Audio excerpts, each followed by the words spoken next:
Hello everyone, today we are going to discuss one more numerical of pre-stress concrete. We will solve this numerical again with load balancing concept. Load balancing concept क्या होता है ये हम previous video में देख चुके हैं। इस लोड बैलेंसिंग कॉन्सेप्ट में जो ये हमारी बेंड टेंडेंस होती हैं इनको हम स्ट्रेट टेंडेंस में चेंज करते हैं। एंड इस टाइप से चेंज, ये कुछ अगर इस टाइप से टेंडन है तो कुछ इस टाइप से चेंज होगी। अगर इस टाइप की है मीन्स ये सीजी से पास हो रही थी, ये सीजी से नहीं ऊपर से पास हो रही, तो इस टाइप से टेंडन होती है। And in case of parabolic कुछ इस टाइप से ये हमारी टेंडेंस कन्वर्ट होती हैं। अगर ये हमारे मिड पॉइंट से मीन्स सीजी से पास हो रही तो सीजी पे ही हो जाएगी, नीचे यूडीएल आ जाएगा। एंड अगर ये सीजी से पास नहीं हो रही कहीं ऊपर से तो वहाँ पे हम टेंडन दे देंगे एंड नीचे यूडीएल।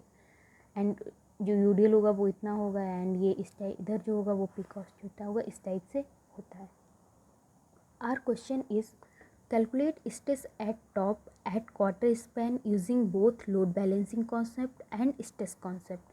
हमें टॉप पे स्ट्रेसेस निकालनी है एट क्वार्टर। अभी तक हम मिड पॉइंट पे निकालते आ रहे हैं बट इसमें हमें क्वार्टर स्पैन पे निकालनी है। ये मिड पॉइंट है, क्वार्टर कुछ यहाँ पे होगा मीन्स यहाँ से 1.5 पे, वह उससे उस पर निकालनी है। एंड दोनों तरीके से निकालते हैं, लोड बैलेंसिंग से भी निकालनी है एंड स्ट्रेस कॉन्सेप्ट से भी निकालनी है। ये जो हमारा फिगर है वो कुछ इस टाइप से, जो हमारा फर्स्ट फिगर है, फर्स्ट केस है उसकी तरह है। तो इसको हम जब लोड बैलेंसिंग के लिए इक्विवेलेंट चेंज करेंगे फिगर तो वो हमें कुछ इस टाइप से मिलेगा। ये जो पी है वो क्या हो जाएगा, पी कॉस थीटा। एंड नीचे से भी एक लगेगा concentrated load, that is P two P sine theta. So इस क्वेश्चन को हम पहले using load balancing concept solve करते हैं। तो जो ये हमारा फिगर है इसको हम कुछ इस टाइप से कन्वर्ट कर सकते हैं। 180 जो हमारा है वो 180 ही लगता रहेगा। एंड ये जो यूडीएल है ये हमारा 5.76 किलो न्यूटन पर मीटर, वो इसी टाइप से रहेगा। बस ये जो पी हमारा लग रहा था, अब ये हमारा यहाँ पे पी कॉस थीटा हो जाएगा। एंड ये जो नीचे से लगेगा वो 2p साइन थीटा होता है। लेकिन साइन यहाँ पे जो थीटा की वैल्यू आती है वो बहुत कम होती है, तो 2p sine theta equal to 2p tan theta हो जाता है, क्योंकि जब स्मॉल एंगल होता है तो tan theta equal to sine theta होता है। इसलिए नाउ हमने अपने इस फिगर को इसमें कन्वर्ट कर लिया, तो अब ये हम फिगर सॉल्व करेंगे इन लोड बैलेंसिंग कॉन्सेप्ट। सो हमें क्वार्टर पे निकालना है। तो अभी तक मिड पॉइंट पे तो हमें इजीली पता होता था WL²/8 होता है, बट क्वार्टर पे निकालना है तो हमें पहले रिएक्शंस निकाल लेते हैं, क्योंकि हमें मोमेंट भी चाहिए होगा एट क्वार्टर। तो रिएक्शंस निकालने का ये तरीका होता है, आई थिंक आप लोगों को आता होगा। सो नाउ हम बेंडिंग मोमेंट एट इस क्वार्टर स्पैन निकालेंगे, वो ये हो जाएगा। आई थिंक ये बेंडिंग मोमेंट भी आपको निकालना आता होगा।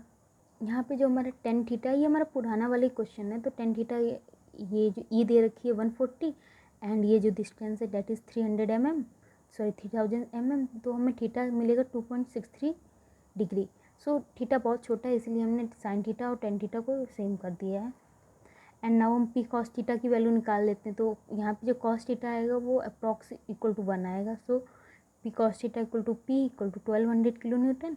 नाउ एरिया निकाल लेते हैं एंड आई मीन्स हम डाटा निकाल रहे हैं जो हमें रिक्वायर्ड होता है, बस इसमें हमें जो रिएक्शंस हैं वो एक्स्ट्रा निकालनी होती हैं। Now second step is simply stresses निकालना। सिंस ये हमारा सीजी से पास हो रहा है इसलिए हम सिर्फ direct stress and bending stress निकालेंगे, इसेंट्रिक स्ट्रेस नहीं निकालेंगे। डायरेक्ट स्ट्रेस हमें पता है P/A होता है, we get this one. Now bending stress हमने यहाँ पे जो मोमेंट है वो निकाल रखा है, बेंडिंग मोमेंट। सो बेंडिंग स्ट्रेस क्या हो जाएगी, M//। हम सिर्फ टॉप पे निकाल रहे हैं इसलिए हम सिर्फ टॉप वाली निकाल रहे हैं, बॉटम वाली नहीं निकाल। And bending stress at top positive होती है M//I।